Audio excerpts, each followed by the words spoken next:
পিতার কবর জিয়ারত ও ফুল দিয়ে শ্রদ্ধা জানানোর পর তারেক রহমানের গাড়িবহর এখনও স্মৃতিসৌধের পথে। জাতীয় স্মৃতিসৌধে আছেন আমাদের সহকর্মী আমিনুল ইসলাম। আমরা সরাসরি যোগ হচ্ছি তার সঙ্গে। আমিনুল, কিছুক্ষণের মধ্যেই হয়তো তারেক রহমানের যে গাড়িবহর সেটি স্মৃতিসৌধে পৌঁছে যাবে। আপনি তো সেখানে আছেন, সেখানে আসলে প্রস্তুতি কেমন দেখছেন আর সার্বিক পরিস্থিতি আমাদের জানাবেন। তানিয়া, প্রথমে জানিয়ে রাখি যে বিএনপির ভারপ্রাপ্ত চেয়ারম্যান তারেক রহমানের আজকে স্মৃতিসৌধে এসে এখানে পুষ্পস্তবক অর্পণ করার কথা ছিল।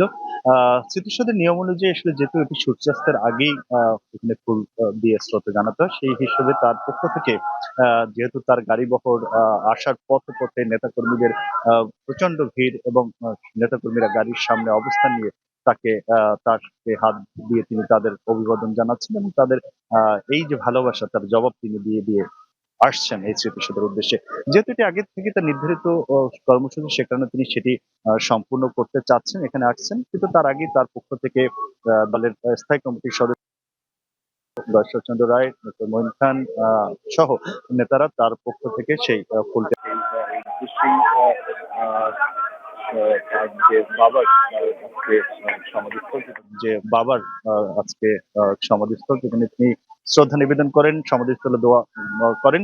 ম্যাক্স, দেশের সবচেয়ে শক্তিশালী 52.5 এনগ্রেডের পিসিসি সিমেন্ট। তারপরে তিনি সাভারের স্মৃতিসৌধের উদ্দেশ্যে রওনা করেন, সেটি বিকেল 5টার পরে। কিন্তু এখন পর্যন্ত আসলে তার গাড়িবহর এখানে এসে পৌঁছতে পারেনি, কারণ আমরা দেখেছি যে পথের দুধারে অনেক মানুষ, তারা বিএনপি নেতাকর্মী যারা রয়েছেন, তারা তাদের নেতাকে একবার দেখার জন্য অপেক্ষা করছেন এবং তারেক রহমান ইচ্ছাকে তাদের সেই ভালোবাসাকে তিনি জবাব দিয়ে দিয়ে সামনে এগোচ্ছেন।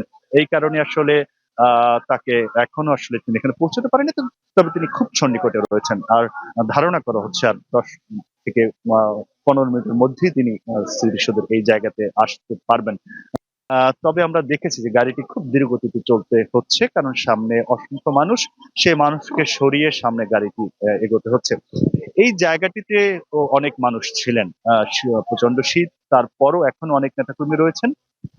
পুরো রাস্তার ধারে কিছু মানুষ কমলেও কিন্তু এখনো অনেক মানুষ এই জায়গাতে রয়েছেন, তারাও অপেক্ষা করছেন তাদের নেতা, বিএনপির ভারপ্রাপ্ত চেয়ারম্যান তিনি আসবেন এবং তাকে তারা সেই একবার দেখার জন্য, এবং তিনি এসে এখান থেকে আবার তার বাসা গুলশানের যেখানে তিনি উঠেছেন সেখানে তিনি রওনা করবেন। গতকালকে থেকে আমরা দেখেছি যে এই যে মানুষের স্রোত এবং মানুষের অসংখ্য মানুষের ভালোবাসা নিয়েই তিনি এই রাস্তায় যখন বের হচ্ছেন, তাদের সাথে নিয়েই তিনি এই পথ চলতে হচ্ছে। তো কিছুক্ষণের মধ্যেই এই স্মৃতিসৌধ বিএনপি ভারপ্রাপ্ত চেয়ারম্যান তারেক রহমান, এরপর তিনি এখান থেকে সরাসরি গুলশানের উদ্দেশ্যে রওনা করবেন।